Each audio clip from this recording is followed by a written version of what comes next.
I haven't been for a pedicure since we got one last time. Oh shit, yeah, neither have I actually. Alright, are we ready? Yeah. Hello everyone, welcome back to the podcast. First of the summer, first of the year. I'm excited to be here down in Binningup. Binningup? Yeah, Binningup. Binningup. I got Clay Hole and Koltyn Tholstrup. For anyone that isn't watching the video, boys, how you going? Yeah, going Good, well, mate, thanks. good. Yeah, get the mic nice and close to you for this one. We've got a real unprofessional setup here. Clay's invited us to his backyard. Clay, can you tell us a bit about Binningup? Yeah, so not much going on here. It's a pretty cruisy, laid-back town. Nice little coastal town, so I've got the beach really close. So it's about population of about 1,400 people, so it's not too busy, but just a really nice spot to chill out and sort of do what you want, really. Yeah, alright. Now, first things first, obviously I've looked through everything you guys do and all that. You're both listed at 188 centimetres on the WAF website. Do you know which of you is taller? Yeah, I do know. Oh, probably me. Who's taller? Yeah, 100%. Okay, are you both, how tall are you then? I'm 190. Oh, I'm like 187, 186. oh, so they've given you extras. up. I got that in my They've given you the futures. I got that in my centimetres. futures here. Yeah, they've given you the centimetres they took off Clay.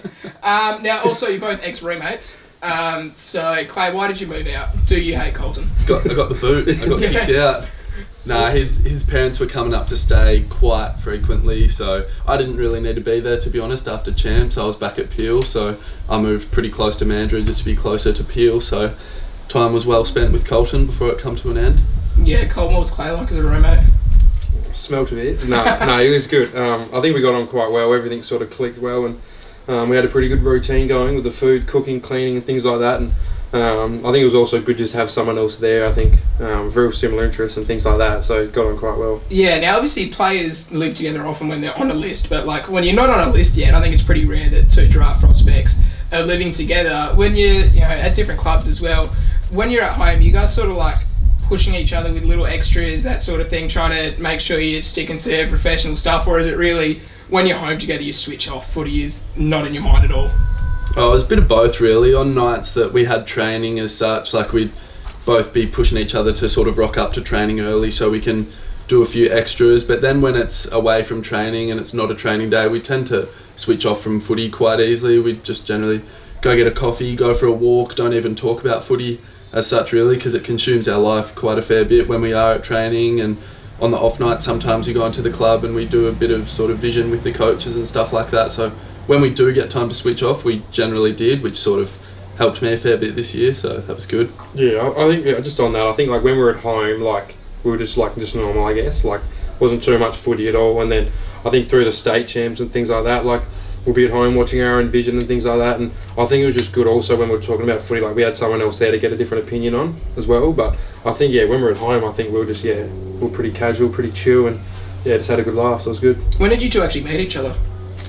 Would have been the 17s trial game, because we missed the state with COVID years, so they had that one-off 17s game. Up in West Perth up there. Yeah, in Journo. Yeah. So met Colton, and after the game he had his 3/4 long Australian boys on. Obviously Colton's someone who I think you form an opinion on very quickly just from seeing him, whether it's a positive or a negative opinion, you form an opinion very quickly. What was your initial opinion on Colton? I guess Colton, you for Clay. Well, the initial opinion was like a bit of a freak at footy, because I barely spoke to him before the game. Yeah. And we were on the same team and kicked a few goals in the first half, and he finished up with 5 or 6 or something, so knew he was a bit of a genuine forward from that point of view. I was on the bench at one point and he tried to take the biggest hanger in the world in front of me, just about snapped his neck, so sort of had a bit of respect for him after that. Had a little chat after the game, and I did see what he was wearing and thought this bloke's definitely a bit out there. So no, that was the first time we met.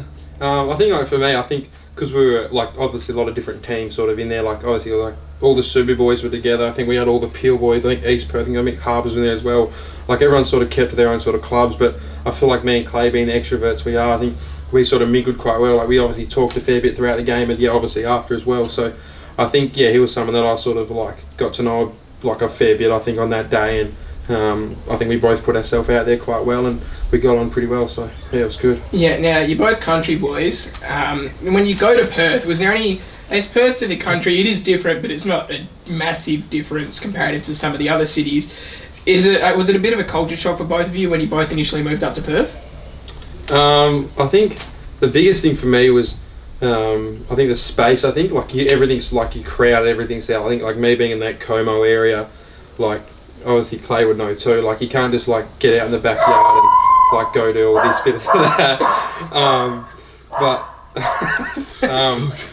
yeah, I think just everything being like all around you all the time. Like you can't go on the motorbike, go down the farm and do things like that. But I think you get used to it quite quick because I think you got to accept it. I think because you're going to be up there for we're up there for the year. So I think you had to accept it and get going pretty quick. Yeah, I think it made it a lot easier to learn what the city was like, especially because we were in Como. Like, still definitely quite a busy spot there, but it's about 5 or 10 minutes from like where it would be really full on in the middle of the city. So at least we had that little escape. But as Colton was saying, like you don't really have that freedom that we have in the country. Like Colton riding the motorbikes, for me, it's a minute walk down to the beach where that changed for it become like 20 minutes, 25-minute drive to Cottesloe, which we were still doing pretty much every day, so still had that same routine, but it's just a bit different than walking down to the beach and not having a single person there in Binningup compared to everyone in WA crowded along Cottesloe Beach. So yeah, it was definitely easy to get used to, though. It only took about a week or two to really sort of understand what it was like in the city. Yeah, what was your favourite and least favourite thing about living with each other? I think my favourite thing I think was like having someone else there, and I think that we like obviously had a lot of similarities and we're all on the same sort of path and have the same goal. I think in that like stead we wanted to get the most out of each other, I think, and we pretty much did like everything together, and I think that was probably really enjoyable for me. Pretty much the same thing. Like it's pretty good living with one of your best mates. You have a lot of similarities, as Colton said, so even when we didn't have trainings on days, we'd quite often be doing stuff together, whether that was going to the beach or going to get something to eat. We tended to be together throughout most of the day, so yeah, it was very enjoyable just having that company there. And least favourite thing was definitely hearing his music on the speaker. He has the worst music taste in the world. I think mine was probably when Clay got home first, or he was home before I was, and he started cooking dinner. Yeah, pretty atrocious. Where you just trying to hello fresh? To be honest, it wasn't actually anything really bad. I don't think we argued once. Now you look like a fool because you said something bad about him, Clay. No, that's so disrespectful. Hey, it was part of the question. My music's good. It was actually alright on the way up. Was it? There was no. Might have had a change. It's about 100 different genres. I think it started with champagne showers. LMA. Yeah, I was like, gee, no, I don't mind that stuff. Throwback to red food. Now, I'm definitely going to have to read this one because, Clay, you were born in Katandra. Close to that. Born in Shepparton. Yeah, but then you were raised in Katandra? No, raised in Mooroopna, but while I was in Mooroopna, for the young days, Dad was playing and coaching for Katandra, so we spent a lot of time there. Anyway, small country town, Vic. And then you were road tripping or something like that just around Australia. Yeah. So I guess you've had a bit of a good childhood. It's been tell me about that, like how you were raised and where you were raised. Yeah, so as I just said, born in Shepparton and lived in Mooroopna for about 10 years. So attended school in Mooroopna, made a lot of good friends, played a little bit of footy there, a little bit of Auskick and a couple of junior games for Mooroopna Cats. But when I was about 10 years old, the family just pretty much decided out of nowhere that'd be a good experience if we just buy a little caravan with 3 bunk beds for me and the 2 sisters and go and travel the coast of Australia. And at the time I thought it was the worst idea in the world. Like, you could sort of understand 10 years old, you're being taken away from the only thing you know, but looking back at it now, it was an unreal experience. I got to learn so much throughout those 2 years, whether we were just homeschooling for a couple of hours and then you go learn some stuff over looking at tourist attractions, stuff like that. But after the 2 years finished, Mum and Dad's sort of teaching capacity probably wasn't up to the high school standards, so pulled up in Binningup in WA, so loved every minute of it here. Where is Mooroopna? What's it near? It's about 2.5 hours away from City of Melbourne, so... Like Gippsland way or the other way? No, the other way. Like Shepparton's inland, isn't it? Oh, like it would be in Geelong, wouldn't it? Nah, north of Geelong. I couldn't even tell you what it's around, to be honest. I got no idea. Isn't it Ballarat? Shepparton near Ballarat? Nah, I feel like I think it's close enough. To be honest, I can't remember. Is it enough to say? Look, Vic's tiny. Yeah, everyone seems to know where Shepparton is, so we'll just go with that. It's such a small state. So, Shepparton. Yeah. Where's a favourite place you've lived? Favourite place, to be honest, was probably Caloundra in Queensland. Lived in a great spot right next to the beach there, and had a little surfing program at school. So every Friday, you'd go to a surfing program, miss 2 hours of the start of school, so rock up at lunchtime. So it was an unreal spot there. I was about to say, because like Southwest WA, I don't know if it's the same sort of down when you go near to Esperance, but when you're sort of along the coast, like Bustleton, Bunbury, Margaret River this way, it's all like surfer boys. Yeah, everyone's 100%. I think there's did you feel like you were a faker when you came here? But I guess not. Well, I think I just fit the stereotype of long blonde hair, so you sort of fit in whenever you go around. Exactly like you. Margaret River, Dunsborough, yeah. If you're always walk around without a shirt on. Got here, he wasn't wearing no a shirt. shoes. We had to beg him to wear a shirt for this episode. But yeah, and Victoria or WA, which would you rather live in? I'd say WA. Yeah, you said, I think on Bray and Ethan, that the coffees are better. No, in Victoria. That's such a no. They're so much better. I'm saying, because they're just more expensive there than they are here. I'm saying people just say that to make themselves feel better about spending like $8 on a coffee. No, I had some pretty good coffees while I was over there. Where'd you go? Just all of the spots next to MCG, so all little like, underground cafes. Mate, they're ridiculous. That's where I always go. No, like to be honest, like I feel like real hit and miss everywhere. Like I think the best coffee I've ever had is Dimatina. Obviously, I work there, and I think it's like just the best. But like in Melbourne, like that one at the MCG, that was elite. Yeah, I think Melbourne just has like a lot of options with their. Yeah. They have a lot of cool cafes. I sort of like going out to nice little cafes. But whereas in Perth, there's definitely a lot of great cafes, but come around sort of down south, it's sort of limited. Yeah, but and Victoria's I guess probably. you're just there for coffee. I think in Melbourne they don't make some coffees that we make over here. Like I don't think it's either the long black or the long mac. I don't think they make it over in Melbourne. To be fair, over in Melbourne, I've seen some ridiculous orders, like long black. They got Starbucks too. Heated up to a certain temperature, 3/4 full. Like. Yeah, best coffee I had was this one that was like $3 for a shot of espresso, just in this tiny little like fruit stall thing, but it closed down. Oh really? I was devastated. No, shout out to Brot. That's probably one of the best cafes I've been to. Yeah, it goes alright. Yeah, some good coffees there. I feel like me and Colton spent a lot of money there. It's quite convenient, but my iced latte's gone from $5, which is probably like I feel like a generic sort of price for an iced latte. Now I'm paying upwards of $6, and I just don't think that maybe just get a real coffee. No, I just simply not. I don't think that rise in the dollar. I don't think it's. Yeah. I don't think it's good. It's completely un-Australian. Now, Colton, you were raised in Myra, Esperance Waves, population of absolutely all. What was it like growing up there on a cattle farm? Yeah. Like what was that experience like? It's a lovely area, Esperance, as well, from what I've been told and what I've seen. Yeah, like I think like where we are, I think it's quite good. We're about 20k's from town, so not really too far at all. But I think growing up on the farm, I think I was always working on the farm with Grandpa, because Grandma and Grandpa lived right in the middle, and Dad was also quite involved in the farm. So I was always working with Dad and Grandpa, and I feel like I learned a lot of life lessons, I think, through that growing up. And it was good. Esperance, good little town. We're all very involved in the town, and definitely loved my years growing up there. And since like going to farm school and things like that, I think I've definitely progressed, and very fortunate to have my strong roots that I've had. Yeah, now you're probably the second strongest bloke here behind me. I guess the phenomenon of farmer strength is what it's called. Like, you're a very strong bloke. You know, they call you the bull because you're very bullish in your approach. The Ram. Yeah. Oh, sorry, I confused you with Cam Zerha, because everyone just thinks you're the same person these days. But can you tell me about farmer strength? Is that a real thing, or are you just genetically strong?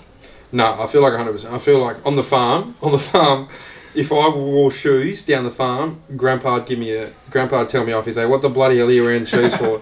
So we never wore shoes growing up. We wanted to. When it was cold running around the farm, we'd always, like in the cattle yards, Grandpa just tell us to put our feet in cow shit. It's warmer, warm your feet up early morning. You actually did that? No, we did. Grandpa used to do it as well when he was young. I only did it a few times because I don't know. But I feel like you get like, you know when you're in the gym and you pump an iron and you get all the calluses and stuff on your hands. Yeah. I feel like you get that fencing, like you get real strong. You know, I feel like if you're a farmer, you might not look buff, but you got a bit of power. I was going to say, I'd hope you got a bit of farmer strength, because you've only been introduced to the gym about halfway through this year. I mean, he's been bench pressing cattle since he was like 8. I remember I told some of the clubs and like some speed dating and things, I go, like when they talked about the gym and stuff like that, I told them, my gym is lifting sheep over fences. I feel like 80 kilos, little deadlift. They would have loved that. Do you reckon Clay could hack it on the farm? Oh, I don't know. I mean, he might just scrape by, I think. Do you reckon you could hack it on a farm? I reckon I could hack it, 100%.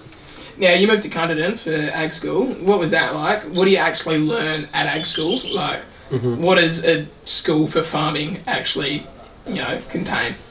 Yeah, I think that like that move, I think like I I think growing up, the school in Esperance didn't really care. I probably shouldn't say that, but like school, I guess this wasn't really for me. Then I went to ag school, and I guess it was the best 2 years of my life because obviously I'm very interested in all that sort of stuff. So I applied myself so much and got everything out of it. But the school there, I'll just pretty much give you a brief rundown. It works on like a 2-week timetable. So I did ATAR, so I was 3 days in class, and then 1 week, so 3 days in class. For example, Monday, Tuesday, Wednesday class, Thursday, Friday be on the trade. So I chose for my 2 years a Cert 2 in autos and engineering. So that was my trades for the 2 years. And then the next week you'd have 3 days in class again, and the last 2 days would be on farm. So I ended up doing about 5 certificates on farm. So I did pork production, sheep shearing, wool handling, Cert 2 and Cert 3 in ag. So there's a fair bit of stuff going on there, and so that's pretty much how it all ran. So. Yeah. Do you feel like that prepared you, moving out of home at that earlier age? Did that help you for moving to Perth? Yeah, 100%. I think obviously I didn't really go home too much at all, and didn't really like the parents I'd see, and they obviously did a fair bit of travel for me, so I got to see them quite regularly, which sort of helped the process a little bit. And then this year, like obviously when you first get there and you're living by yourself, it's a lot different than what boarding is, because boarding everything's still cooked for. The only thing you do is sort of maintain your bedroom and do all the washing and things like that. So I think it was definitely another big step up this year, but definitely took the right steps in that. Yeah, now we touched on this a bit earlier, but obviously you're a bit out there with how you dress and how you present yourself. Like you definitely stand out. You're a unique fellow with how you go about your kit. Clay, what are your thoughts? Because everyone that I meet, like from interstate, whenever they ask about certain players, Colton's one that always comes up. They're like, oh, what's he actually like? Because it's easy to wonder what he's like when you see how he dresses. What do you think about the way he presents himself? No, I love it. If it's him, then do what you want. That's definitely not something I'd do, but at least he's not sort of hiding his true self. First time I met him, we were 16 or 17. He was wearing the exact same stuff he'd wear now, so it's not like he's sort of changed to put on a certain act at all. So I'm all for it. So. Do you reckon you could pull off any of the fits he does? No, definitely not. Maybe some 3/4 boardies. That's about it. I don't really like getting around wearing old cricket club polos everywhere I go. I was about to say, the kit you actually get, Colton, where do you get it from? Because like the glasses as well, they seem to go with you everywhere. It's surprising not wearing them now, but when did it actually start to? Were you just always dressing a bit, different to everyone else, and where do you actually get your kit from? Well, it started in Esperance. I think I was like op shopping. Like, let's actually have a quick squeeze. Saw some boardies. I was like 10XL or something. Oh, they were something ridiculous. I can't remember. And I was like, oh, Grandma, can we sew them up? Me and Grammy. It was like Grandma and Grammy. Sorry, helped me put a bit of elastic on the inside, stitched it up a little bit, and I think it just all went from there. And the sunnies, I think it took me 2 or 3 weeks to buy them. Yeah. From when I first saw them, I thought, oh, they're very out there. Like, what's everyone going to say? And then I think by the end, I was like, who cares? I'm getting them. And then I don't know, it sort of just all went from there, and kept growing. Yeah, you were telling me earlier that you think it might be time for a change up with the hair, or you're wondering where you go next with the hair. Clay, do you have any opinions on what he should do? I was actually his hairdresser while we were living together. Every week he'd get me to shave his side, so I'd touch him up, although did see a couple of things of people absolutely bagging him out of his hair, so made me a bit sad as well, knowing I was the one cutting it. Yeah, so. Did you back him up, whenever anyone would say Not something? at all, not at all. He laughed at it, eh? Oh, the funniest thing in the world. It was pretty good. Yeah. We'll talk about some footy, because that is why I talk to you guys for the most part. League footy, you both got a crack at it this year, very extended crack at it for both of you. Talk to me about, I guess, the step up to league footy, how you felt when you came in, did you feel prepared, and how it's helped you as a footballer over the course of this year.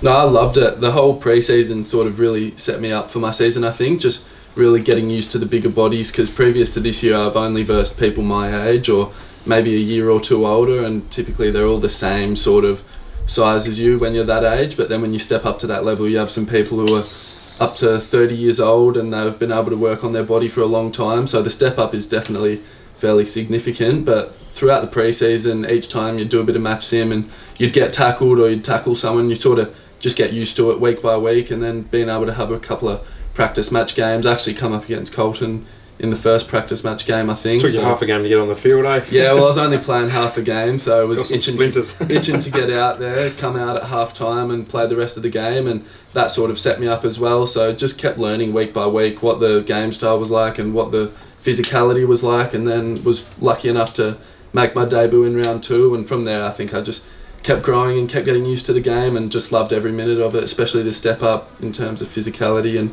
game speed as well. Yeah, I was saying you played some good footy. Yeah, like you can see, like obviously, no, but like coming home, like I remember like the first couple of weeks, like sort of getting used to it. Then I remember you had one game, 27 touches or something. I was like, he's going alright. How do you feel when you get 27 touches at league footy? Yeah, it was, and didn't get in the team of the week. Well, it was a great feeling, but at the same time, we lost by 40 points, and I'd like to say think of the team first. So after the game, the mood was definitely really flat. I'm not the sort of person who will go in the rooms and be happy just because I had X amount of touches, stuff like that. But it was sort of a good accomplishment in a way to be able to step up to that level and see that I could deal with it to a good set of standards. So I was fairly happy with that game. Did you ask the boys if there was any danger of them contributing after that game? Oh no, the mood was a bit too dead after the game to be cracking any jokes. So yeah, no, absolutely. Now, obviously, playing league footy is going to improve your game. You'd hope, you'd imagine. Where do you guys think you've improved most from playing league footy?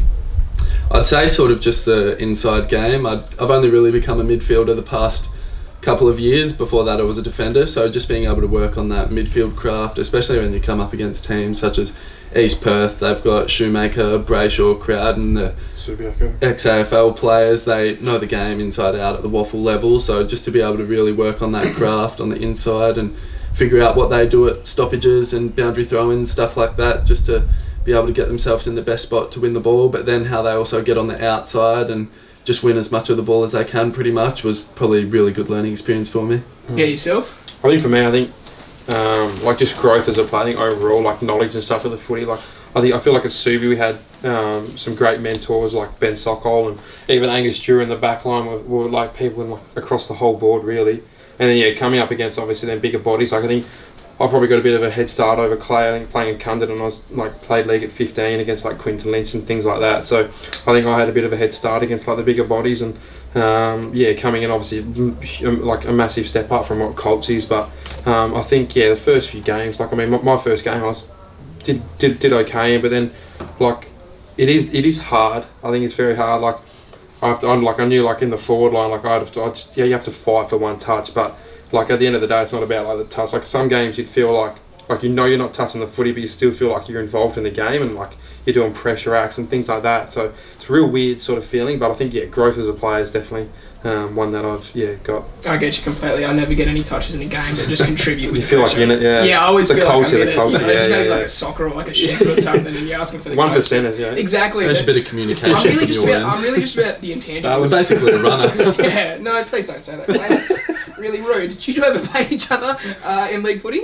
No, we actually didn't. Yeah. No. What do you reckon? Apart from the practice match, but I'd say that probably doesn't Colton, really you were telling count. me about how you were giving it to DC when you came up against him. Would we- you two do the same against each other? Oh, I think to a degree, but I think Colton knows that I just wouldn't care. I think Colton actually got under Dan's skin. Yeah, Dan, like at the start, like he was loving it and things like that, and obviously like I remember the first time I went out there, like shoved him and stuff, and like the first bounce, things like that, and he was like laughing and talking. Then he just completely went quiet, and I just knew I was under his skin. I think sort of to a degree, Colton would do the same thing to me, but then once he realises that I just wouldn't care about all that stuff I'm doing. But then again, I'm in the midfield, he's in the forward lane. You don't really get too many opportunities to actually come up against each other. But I feel like with us it'd just be like banter. I feel like it would we're just trying to pull the piss and we'll both just laugh. So. Did you have to apologise to Dan after that game? I think I sent him a message. I think, but he told you to f*** off. Not really, but you feel like he meant it. Oh yeah, you'd be a bit shitty, but at the end of the day, we'll still get on. We're still mates at the end of the day. Yeah, so no. What are you going to do when you come up against a mate? Now, exactly right. Clay, I think from what I read, you and your dad became the first pair to play league footy. Son of a gun. As father son at Peel, which is a bit shocking. You really think in waffle level there'd be a lot I actually didn't know that until I got my jersey presented. What happened? Him and his dad were the first father son pair to play league footy for Peel Thunder. Really? Yeah, I thought it would have happened before, so I didn't really think of it, but Rhett Bazzo and his dad could have both played for Peel, but Rhett was at the Swans, so that probably would have happened if Rhett was to play for Peel, but I thought it would have happened sometime previous to that. You just assume it would have. Yeah, because I didn't even think about it. I think me and Dad actually brought it up, but we just brushed it off because assumed that it would have been done before, but it wasn't until the day of my debut I got my jumper presented and they sort of spoke about the history behind it, and that was The only Derek time I Hall really found and out. son of a gun. Yeah. Clay Hall. Right, Colt hero. I was actually about to say,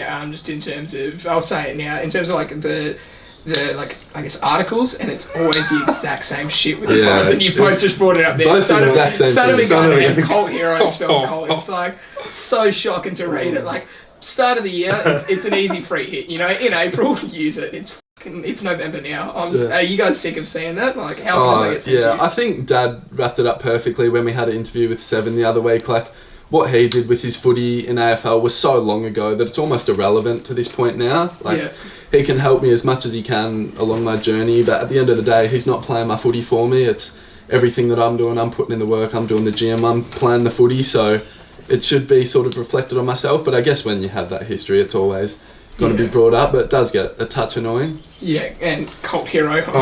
Like it annoys me, but like I feel like when people say, you just sort of like you don't want to be like a snob about it, you know? Like you just go, like okay, like cool. Like it's a nice one. Yeah, They're both like, nice ones. Like, I respect the media industry. They've got to do something that would catch attention. No, I don't respect them at all. Get a bit of creativity, a bit of originality. But I feel like you think about it again, like you pretty cool to like, you know, be put in the paper and have like an article like on yourself and things like that. So like I don't want to be a snob like I wish it didn't happen. But like 100%. But then again, like you're pretty grateful that it's like sort of happened. But I don't know, you sort of keep going, you know. Absolutely, and obviously, as we're saying, Derek, 90-game gun, and you're the son of him. So, how has that been? You know, growing up with that. You ask anyone, and they'll say, "Oh, it's just the same as having any other dad." But I guess specifically in terms of footy, have you like seen any of what he's done, any footage, and do you think you're a better player than your dad?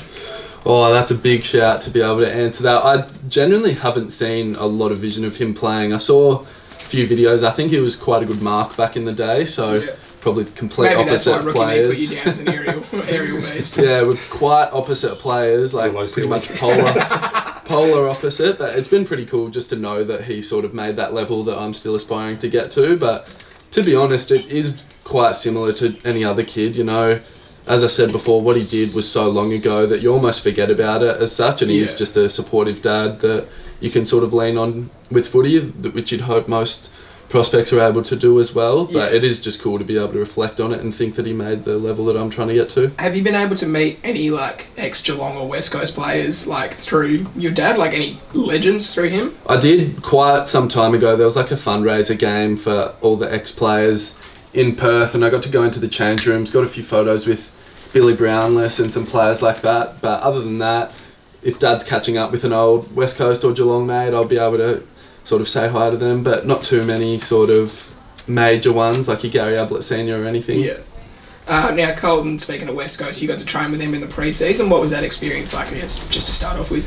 Yeah, I think obviously it was a real big eye-opener, and it was such a good week. Very fortunate to be able to have that opportunity, and I think after that week, I think it really made myself and Hards like want to get to that level even more, showing like the resources and things they have on hand. And I think now, like coming like right to the point end of our year, I think it's pretty crazy that like that opportunity is getting closer and closer if it may happen. But it was a good week. Now, you two, I can't remember if you or Riley showed me this, were signing shirts, taking photos afterwards at the open training.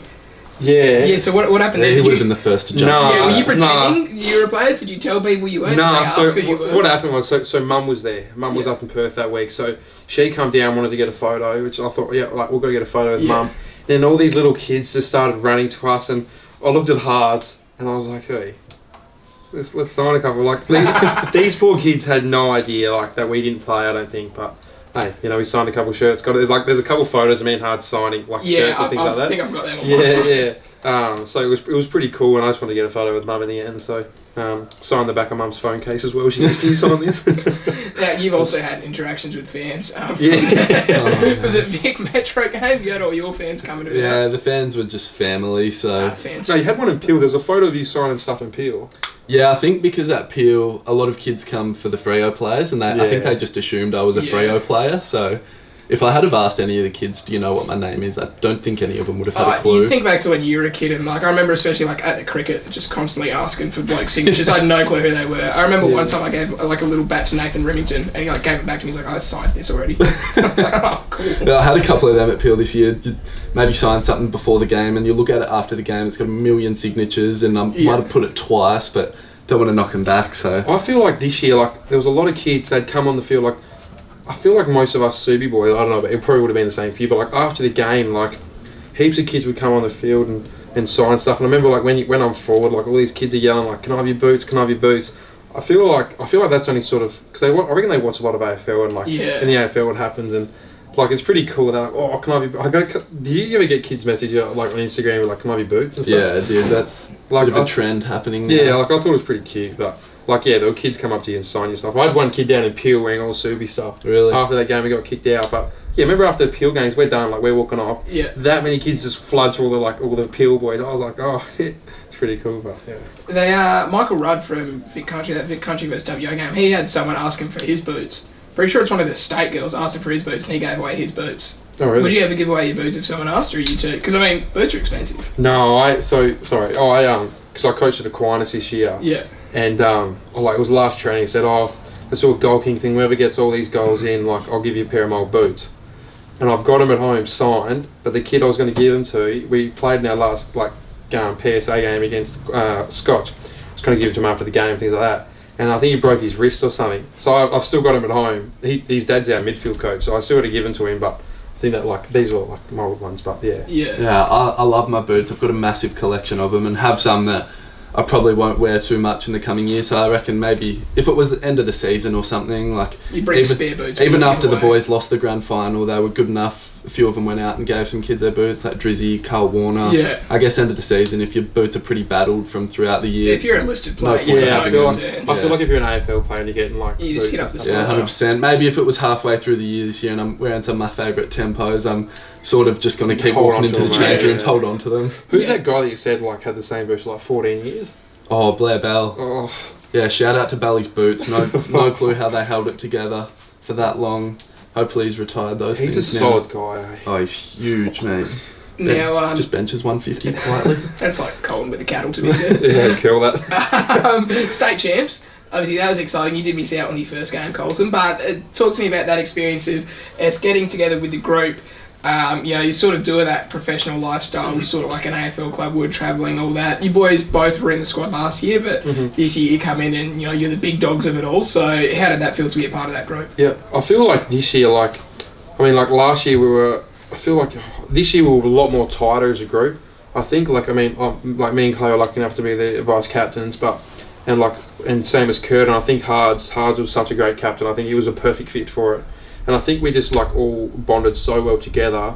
Obviously didn't get the results we wanted to, but I feel like as a group, I feel like we were just together, and it just felt a lot better like that. So, I mean, obviously I missed the first game with my broken rib, but when I was sort of there playing and things like that, everyone, no one thought they were better than anyone else. If you know what I mean, everyone was on the same page, so it was good. I think that come through a fair bit of effort though. There was a lot of team building exercises that were put into place previous to the champ. So even the Bustleton camp, although the group changed a fair bit throughout then, you're sort of taken out of your comfort zone a little bit, forced to talk to people you have no clue who they are, because that state you tend to sort of just stick with your waffle clubs a bit. But I think what they're doing with the academy at the moment, how they sort of force you to mingle with players from 100%. Different waffle clubs is really good. You room with people that you might not really be familiar with, so the academy does it really well in terms of being able to bring the group close. And unfortunately that wasn't able to sort of translate into some footy where we'd win games, but at least the group was extremely tight and the coaches and staff involved were as well. Yeah, I feel like on that as well, I feel like we had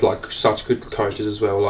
Googs in the forward line, everyone, we all got around him. Googs such a good coach, Benny Dyer head coach elite, even Journo and Junior as well. We had some great coaches and great support staff around as well. And I feel like Jonesy and Kate Hartwell did such a good job. And a bit disappointing that we couldn't give more back to all them with the wins. But I think it was pretty good. Yeah, now Clay, I'm going to give you an opportunity to glaze your boy here for a little second. How good was it to get Colton back in the second game? Because it was a very apparent glaze. Yeah, just really hype him up here because obviously.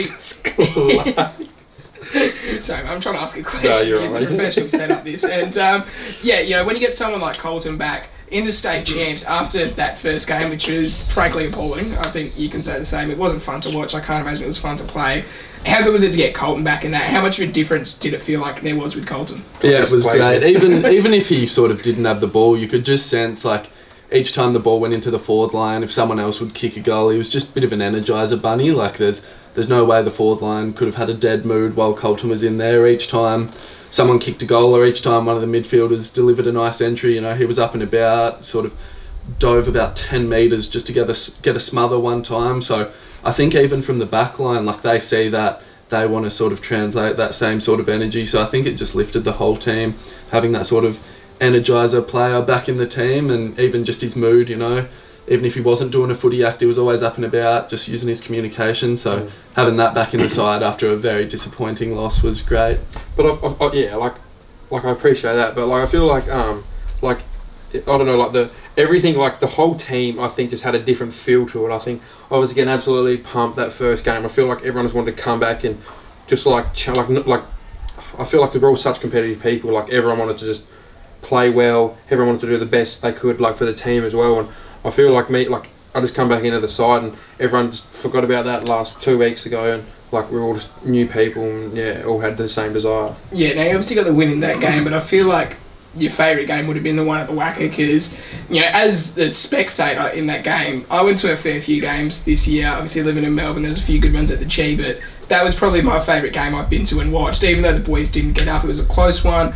Just before half-time, the atmosphere was electric. Colton starting big bust-ups. So, how good was that game? I guess your first taste of, an incredible crowd, even though it was maybe only, a couple thousand people at the Wacker, it was still just an intense crowd. What was that game like? Yeah, it was unreal. I think it really helped that the Wacker's under construction, because you only have a limited grandstand, so everyone's sort of crammed up in the same spot.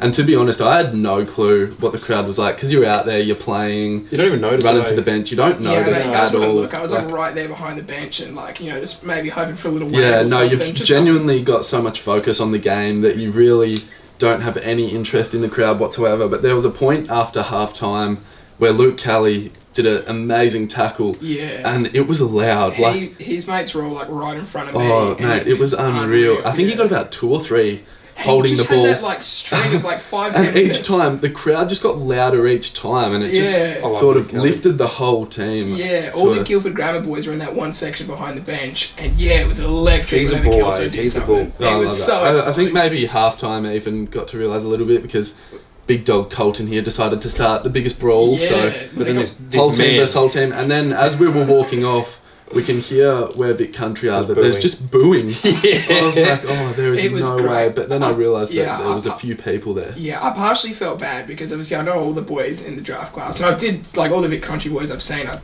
not apologised, but I said, I won't lie, I was really getting into your boys that game. It was just, you just get caught up in it so much. Obviously I like all those country boys, they're great blokes, the ones I know, but you get so caught up in it in the crowd. Yeah, and at the time I was sort of don't boo them, that's a bit unsportsmanlike. And looking at it, it was sort of we hate these it's a WA crowd. They absolutely loved the WA team, so we were all for it. I just loved it that a Victoria team come to WA. That was so good. Seen that. We're always going over there. You come over, you experience that flight. If you guys had got up in the end, I think that's a long flight home. Was it Van Rooyen or Dan Curtin had that market opportunity and just got spoiled out or whatever? Yeah, controversial call even. I thought it might have been a bit of an arm chop. Did look a bit heavy going, but the scenes if you had got up there. Yeah, most stressful moment of my life. I kicked it to him. I was like, don't mess this up. Oh, man. That arm chop. I think I was on too quietly. Yeah. Now the fight, Colton. You're telling me this on the drive up. Do you want to give us your perspective of what happened? Nah, I think Colin. No, he started it. So Colin's having his Colin Livingston, I think it was, had a set shot after the siren. Anyway, the crowd this dude, I can't remember. I don't even know who he is. He was pushing me around, and Colin's kicked it. I bumped him. I bumped him hard, but he got into him. Yeah, flopped quite hard. I feel like he just put it on, but man, I did nail him a bit. And then this man's just come at me. Big Lockie Smith. Is that Ruckman? Yeah, 40 years he looks like show me your birth grown man. Yeah, anyway, really nice bloke. Yeah, after the game we had a chat and real good fella, but I don't think he just picked me up by the jumper. I don't think there's nothing I could have done. I've never been ragdolled so much in my life, not even at league. He's just thrown me to the ground. I've got up and I've seen this big man, big giant. I've gone, okay, man. It was pretty funny. I was just the siren went. I was getting ready to walk off, and Harley just starts sprinting past me. I was like, mate, what are you doing? Yeah. And he just goes, look. And I turn around and there's just all team versus the whole team. It was I'm in the middle. Then I like moved my way out, and I was like, I just didn't even get involved in the whole thing. I was like, you, mate, I'm not getting involved in that. That was pretty funny. I think it set up the second half just with the intensity was of good, the game. It really got the crowd. The crowd was up. All the players were still up from it. Yeah, that got me fired up. Should have just ran out onto the field. I was ready, mate. I started scrapping the Victorians in the crowd. I was throwing punches at people's dads. We want you. me and Andy Hardiman, we were giving it to him. That was elite. Now I want to talk about obviously the rucks. Lockie Smith there is coming and pile drive you. The rucks is supposed to be, whenever you play footy, it's Where was Mitch Edwards? Yeah, that's what I'm about to say. Like Mitch Edwards, he's such a nice bloke, and like with the rucks in like state footy, you've either got someone who's like just the rangiest, like thin little fella, or like this big brute cow. And that was exactly what went up against each other. Was Mitchie getting in there and serving back, or was he sort of just like, I love Mitch stop Edwards. fighting? I think Mitch would love to say he'd get in there and back up the boys, but at the same time, to be fair, the ruckman probably had 20 kilos on Mitch. Like, I don't think he was too keen on it. I love Mitch Edwards. He's so funny, Mitch. He's a great bloke. Just doesn't get involved in the fight. So didn't have that dog in him. To be fair, I think he did get knocked out. He did actually. Yeah, that's right. Now, as far as the players you played with, who impressed you the most over the champs? For our team WA. and for WA. Who impressed? Who you go first? I don't know. Who did? Aiden O'Driscoll. Yeah. He was quite good, I thought. Been glazing him lately. Yeah, it's really stiff given Clay's right next to you. Got all Australian and he just didn't say Clay. Sorry, yeah, Clay Hall. No. Well, I feel like apart from the people like Colin Sanchez, like all the boys that made that all Australian. Yeah. Driscoll was good on that wing, especially in that SA game. He was running that wing. Oh, and he's a freak like athlete too. Yeah. He was good. I think that last game Zane did well. I'd say my one would be Reece Torrent. Went really under the radar. Was good, yeah. Whole champs, average 20-something touches, was super consistent on the wing. As well when he got the every time he had it, was delivering it really well. I think he went really underrated throughout the champs. How good was his last game? Like his entries and just composure inside 50 was elite. Probably got one of the best kicks in this year's draft class. That was the one game I didn't see because I was on a plane. And like he's such a good fella. I love Reece. It's a massive unit as well. Yeah. No, he's definitely my most underrated. Always looks out of place whenever you're like at the 18s and someone's got a big tattoo on them. Yeah. They always just look so out of place because like barely any of yous do. And he works hard too. Like I remember, like because we roomed for the combine, and I think he was telling me he did like a 7-minute 2K or something, and then like he's like training, working hard, and then we got to the combine. He ran like a 6:24, I think, from memory. Yeah. But like I think previous to that in the Bustleton camp, I think he ran a 7:24. Yeah, like he wants it, something like that. Like to take a whole minute off is pretty good. He loves the gym, and he's a good fella. Like he's got a high ceiling, a lot of potential, doesn't he? As far as I mentioned ceilings around here, mate. As far as a player you played against, who was the toughest player you came up against in the champs? Number 40.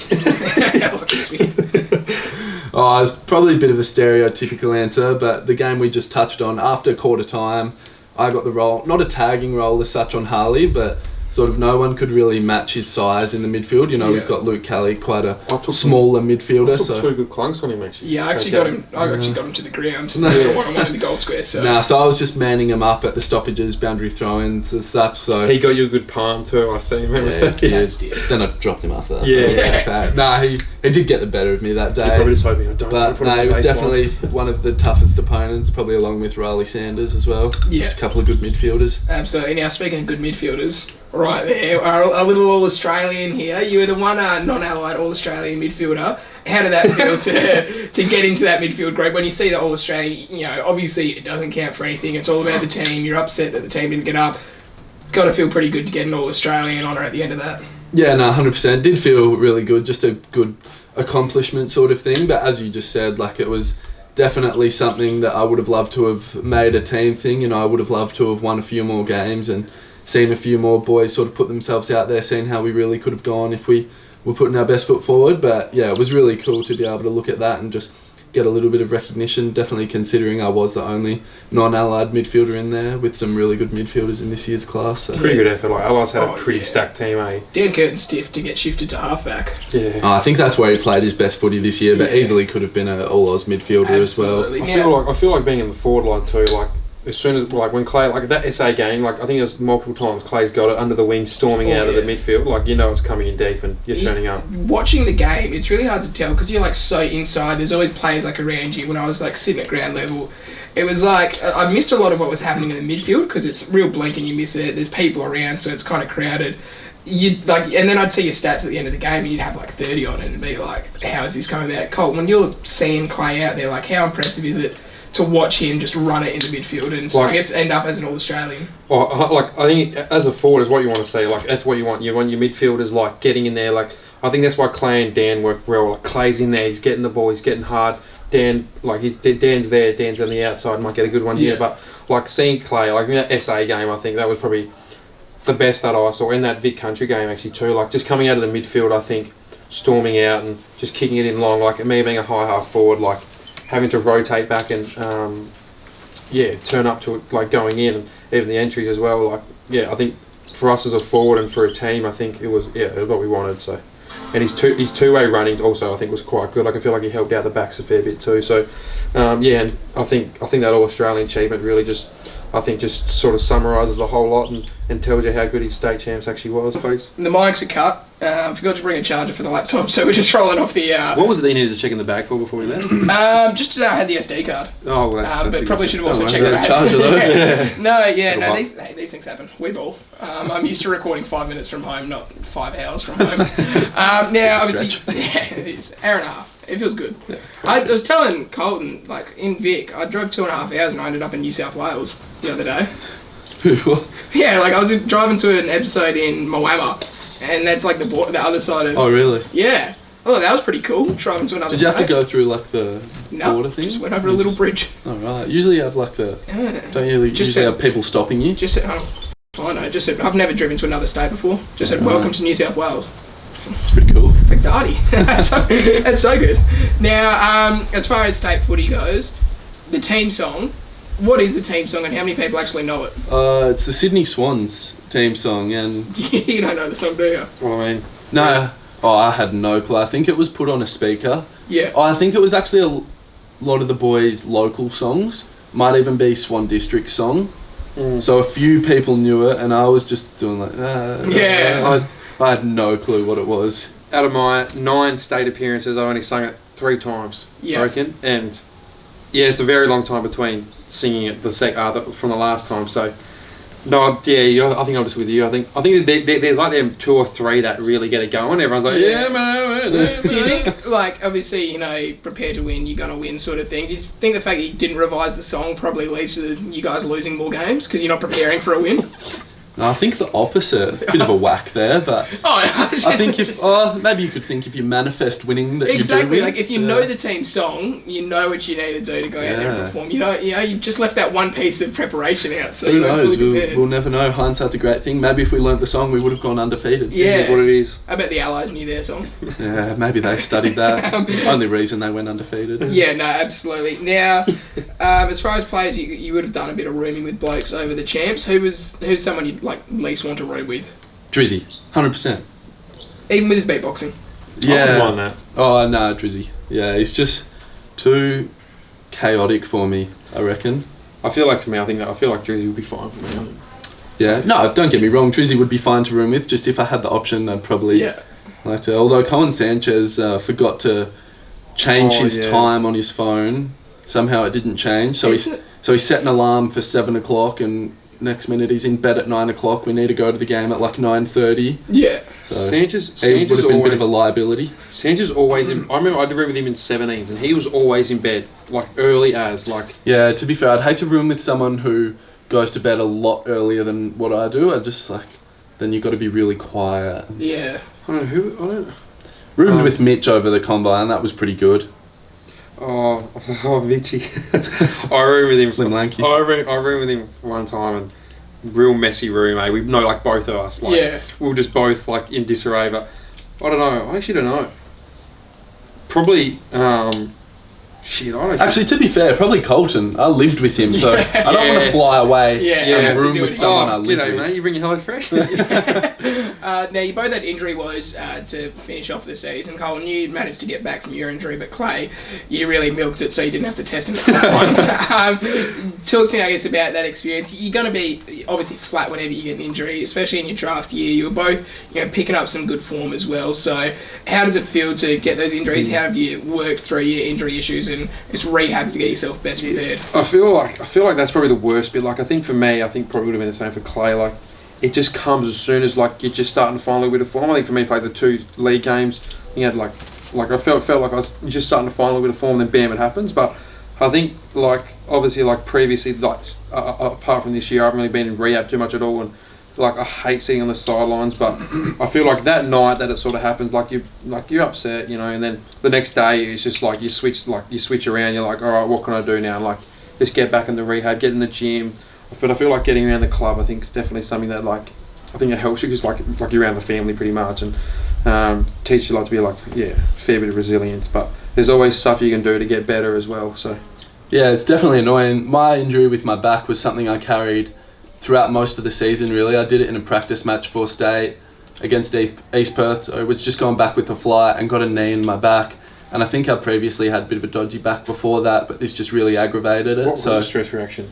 Nah, bone stress. So kept playing through it. Initially I just thought it was a really bad corky, but the lower back pain stayed, but kept playing through it, kept training through it through the champs, and come to an agreement with the physio that I'd get it scanned straight after our last champs game because we pretty much thought that I was going to have to be on ice for the rest of the season. We thought it was a stress fracture, but the scans came back all good and was just a little bit of bone bruising. So I kept playing, kept training, kept doing gym, but with all that stuff, it really just kept aggravating it and getting worse progressively week by week. So sort of got it assessed towards the end of the season, and the physio wasn't really happy with how it had sort of not healed to its best ability. So it just got scanned again just for bit of precaution, and there was a fair bit more bone bruising and a bit of bone stress as well. So if I'd have kept playing through the finals and training and preparing for the combine, there's quite a high chance that it would have led to a stress fracture, which isn't really something you'd want sort of preparing for a pre-season next year. So it's probably the smartest idea to rest it up. But yeah, as Colton said, it's really good just to be around the club still. As much as you want to be out there, you're still involved with it as such, Even on grand final day, as much as I would have loved to have been out there, I was sitting with all the boys and sort of just soaking it up, and would have loved to have even just put my name out there just to be able to sort of put my hand up for selection. Who knows what might have happened, but yeah, it's something that happens to every player, I guess. So yeah, not like everyone goes through injury free throughout their whole career. So yeah, I feel like for me, like the timing of mine, I think was probably the best timing I probably could have got it. Like obviously got back, played half a game of reserves and all the finals. I think for you, for Clay, it would have been a lot harder. I think obviously missing all the finals and the combine, like something that you want to do, and I think it's something that can really just you just never know like if it's going to happen or when it's going to happen, and it's probably going to hit you at the worst time, or you might get lucky. So yeah, it's definitely what comes along with the sport we play, but I mean, I wouldn't change it for the world. No, I get what you mean. West Coast said they would have picked me up if it wasn't for my shin splints. So, I know absolutely what you guys are going through there. I really could have been anything, but these shinnies have just let me down. Yeah. Obviously, you boys have both made a full recovery. Oh, have you made a full recovery, Clay? Pretty much, yeah. I'm still doing a little bit of rehab running, but it's pretty much back up to normal standards now, so feeling really good. But you did milk it for the combine along with all the other big boys. There was definitely some injury milk. Genuinely, you didn't milk your injury. Generally, probably with the position I'm in, I really wanted to put my name out there a little bit more. There were but a few blokes there. I won't throw any names out there. But, there was a few. I don't think anyone predicted in the top 10 tested. I heard one bloke was changing which foot his moonboot was on. So, won't say who. No, to be fair, Nick Watson actually did something. No, now he knows. He's never coming back. Don't know what happened to Harley. I asked one of the boys like, so what's wrong with you? Yeah, sore foot. I said, you're right, mate, keep pushing. Said another, what's wrong? I've hurt me rib. Mate, you're going to be right, or you're going to get a bit of cement, mate? A bit of tendonitis, concussion, you just can't see it there. That's probably another thing that was a bit annoying that come with an injury, just with that timing as well.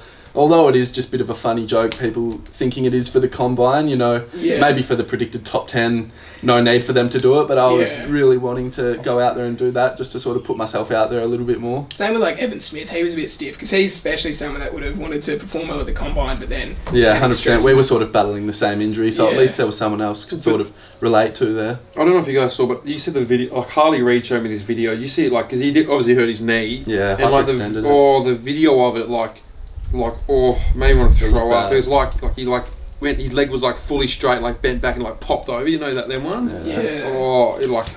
But yeah, I think like some people like a bit of wank. But I mean, it's no shin splints, but yeah, no, it definitely would suck. Now, as far as the combine, how did it stack up to as what you expected? Because this was also my first combine experience, and it was much different to what I thought it would be like. Yeah, definitely much different. I don't really know what I was expecting, to be honest. Like, obviously never been to one before, but it was great fun with all the boys. But there was also quite a bit of sitting around. You know, you might have an interview at 10 o'clock and then won't have one until 12 o'clock. So you can either walk back to the hotel, which not much point in, or you can sit in like the living room, which everyone shared, which was quite interesting as well, because it was like a dining living room sort of area. It was at the back. Yeah, shared by everyone though. So recruiters, players, all staff allowed. So it was quite a different experience having everything you do sort of under the eye of recruiters who are sort of looking at how you handle yourself in a situation. So it was definitely eye-opening experience. Meanwhile, we're at the back just really smashing Among Us, just playing Among Us. Hey,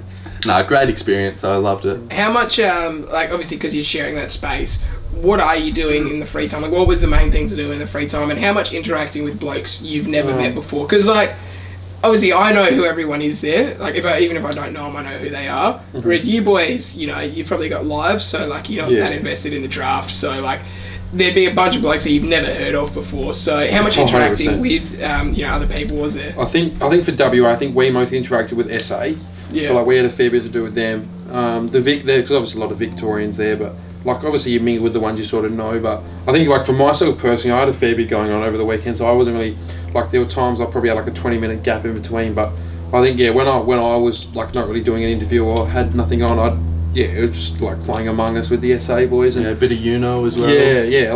Like I feel like we kept ourselves like pretty amused, I think, for what was going on. But definitely some boys had like a couple hours, like 2-3 hours between like stuff, so they'd go back to the hotel, maybe have a little nap or kip or whatever. But yeah, it was pretty cool to be able to sort of situate yourself around people that you go up against. Like, you might have had an opinion on them and then you get to meet them. It's completely different when they're away from the footy field. So it was pretty cool to be able to have a chat to some people to come up against. Like, could admit I was talking a fair bit of smack to Jed Walter, and then we were off the footy field, even though we lost by 100, probably shouldn't have done that. But then come to meet him, great bloke, like spent a fair bit of time. I didn't even realise he was from Dunsborough. So cool. Maybe that's why we got along. I spoke to him earlier in the year. He said he was either going to move down south to Dunsborough or move to Goldie, and they moved here. He's coming here. He just came here recently, Dunsborough. But back on that, it's just a bit of a different experience to sort of, obviously in a game, very competitive, bit of white line fever, and then you get to meet people away from the footy field and see what they're like. It's pretty cool to do that. I was saying that to Colton, because obviously I get to know most of the boys. Like, there's a lot of blokes like you guys won't like, or you'll say you won't like, but then I'll know them and it's like, if you actually knew them, like, you'd probably get along as boys. But like, because you play footy against each other, we all have the same passion, we all love footy, you're all aspiring to do the same thing. I think you find that everyone else doing the same thing, you can relate to quite a lot of things pretty easily, so you generally get along with other footy players quite well. Yeah, now a pretty standard question, but were there any curly or weird interview questions that you got, or anything weird in your interviews that stood out to you over that time? Because I heard some of them are obviously normal. I heard one bloke went to Port Adelaide and just got sprayed for like 10 minutes. Yeah, I heard that actually. They were showing him all these mistakes he's made and said they've got like 50 minutes of that, but they had to cut it down to like 5. I'm sure they were probably a bit nice to you boys, but like, was there any experience with the clubs that stood out to you? I think like probably the weirdest one I got was like, what superpower would you have? But I think they've been told, like I was talking to Seals and he was saying like they've told the club just to like quiet down, because I was talking to Scully earlier in the year and he reckons he got a question from a club. It was like, if you two trains colliding and 1 out of 1,000 people wanted your family, like who would you save? And then one was like count back from 107s. Like, like sevens, like you'd be there for ages. But like, I don't know, I think for mine, like I thought all my interviews were quite good. I think like when the head coaches were in there, like I think GWS was the hardest. Like they were just like sort of like. And Kingsley's massive biceps. Yeah, big biggest boy. bloke in the I had world. to share an elevator up with him. I just didn't say a word. Yeah, It was me and yeah. Michael Alvaro. Michael just spoke to him, and I just sort of stood next to him, just really timid, not saying anything. But no, I think I feel like all the chats were quite good for myself personally. I feel like I've got a good conversation, got a good laugh. So Yeah, I was pretty similar. I was lucky enough. I didn't have too many curly questions. A lot of the time, like with that stuff you're saying about Port Adelaide showing bad clips, it's not really to bag them out. They just love seeing how you react to certain situations. Absolutely. So yeah, you might get a bit of a curly question. They might sort of see a flaw in your game and bring it up, and that's nothing wrong with that. I think they're just trying to see how you react to it. But I was lucky enough not to have too many sort of curly questions. It's a bit tricky when you have to talk about yourself in situations like what would you name a movie after yourself, stuff like that. That's It's so just shit. it's just something weird that you have to think of on the spot. But What would what I could have been? What would you What I name the could movie? have I genuinely can't remember what I said. Probably Well, something really Son of a Surfs gun. Up. They've already named it. It surfs up. What about you, Colton? Colton what do Hero? I know? Colt hero.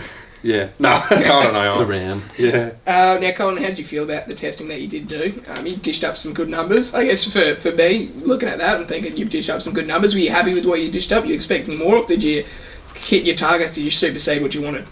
Well, my 2K, I think that surprised me a little bit. I think when I was talking to the clubs, asked me what I'd done previously, I said this, and then they said, what are you hoping to get? I told them, I said, like a 620, and the ones I sort of spoke to in the morning sort of had a little bit of a giggle, bit of a laugh, and then when I did it, I You surprised took that personally. Yeah, I did. Yeah, got that dog in me. But no, like obviously I was happy with it, but like never satisfied with everything you do. I think, and I think Clay would be the same. Like you'll test well, but you'll be very happy. But then again, you're like not satisfied because you want to keep getting it better and better. So I think I tested quite consistently and quite good over the weekend, and move on and keep getting better. Yeah, now obviously everything's wrapped up. We've got a road to the draft finale on Sunday. Colton, you've made an excuse. You've told Melbourne to come down to Esperance on this Sunday so you don't have to rock up. That's right. Clay, how are you feeling about that? Do you think you stand any chance whatsoever? 100%. I messaged Lance the other day, said just prepare for a loss, mate. You're paying $10 to win this thing, and I'm paying $1.01. So, I think people underestimate my goal sneak senses. So I think that's very valid to do that. No, Colton. well, Hayden was rattled when I versed him at the Thunderdome. Don't think so. I was fine. I just love finishing second. You do. In Second's all first facets of loser. life. Second's fine for you to finish on Sunday. Sunday. Gotcha. I'm glad Colton's Really there. bad, What man. even is it? Inside, outside barrel. Inside out. Oh, mate. Just Roll the clip. We're going to do inside out barrel from that little spot there. Inside out. So give me that! Woo! Inside out barrel, cuz. I have to. Mate, He's gonna be doing more as soon as he editing, did that, I may as well have just called it stumps. I had no clue. I Game, was- set, match. I knew I had him in my pocket. Yeah, I was about to win that one, but weather. Shin splints. Yeah, shin splints. Oh, what I could have been if not for those shinnies. What does the end of the year look like for you? How do you wrap up the year when you've got nothing to nothing to do, but because the draft's going to be on your mind as much as you're trying not to think about the draft. I'm sure it's taken up the majority of your thoughts. How are you trying to keep your mind off it? Yeah, I think Colton's a little bit different in my sense. I think he just somehow gets it off his mind instantly. I'm probably someone who dwells on it a little bit more, so really just been keeping myself as busy as possible at the moment. My grandpa lives in Harvey, he's got a fair bit of land on his property, so I've just been going there, doing a bit of maintenance around his house, sort of feed the horses if they need feeding. Farmer. So yeah, take notes, Colton. Yeah. So, yeah, that's been keeping me really busy. And then although it isn't pre-season yet, just doing a bit of pre-season, like running, gymming, which is keeping me busy as well. So doing a few checks as well, get my working with children done, pretty much anything just to not have me sitting down on my phone or anything too much. So anything that'll keep me busy at the moment. Yeah, Colton. I think Nothing. Yeah. No, I've done a bit. I've been up in Exmouth, been to Perth, been to Tamworth, did a bit of harvest, bit of work. Then I went to Esperance, back to Esperance. Like, I don't know. I feel like I'm quite like try to stay pretty busy. But yeah, like I think what Clay said. Like I don't really read too much into the media. Like I remember with the combine, everyone's talking about the trade, and I would have no clue what's going on. Like whatever happens. It's completely out of control. So that's sort of how I think about it all. I guess whatever happens, and like I know that I've done everything that I possibly could. Like at this stage in the year, and there's nothing you can do until the night, so it's completely out of your hands. And I think I try to think of it like that and just try to stay busy. Obviously, like you do get anxious, like everyone, like no one can sit here and say, oh, I don't think about it. Like obviously, yeah, like I think about it a bit, and you get anxious. You want to know what's going to happen, if it's going to happen, or what, like whatever. But I think as Clay said, just try to stay busy and just do like anything you can just to keep your mind occupied. Yeah, how do you plan on spending draft night? I've already got it planned out. I'm just going to be at home here in Binningup. I'll have my grandpa over, who only lives 20 minutes away, and coincidentally my nan is coming over to watch my sister's dance concert, so she'll be here on the night too. So just going to keep it really low key until hopefully the name gets called out, and then I've got a few close friends that'll potentially come over, but yeah, it should be a pretty low key night. Yeah, Colt. I've got some family, so I'm going to have it at so our lead coach lives just down the road, because obviously the unit I live in is quite small, so I think we're going to have it there, and obviously got some family and friends coming over. I've got some family coming out from Esperance, which is quite fortunate to have, and then a couple best mates from school just going to come around. I think it's going to be maybe 15 people there, so just close family and friends, and sort of enjoy the night. Yeah, now just a final one. What pick are you guys going, and where are you going to?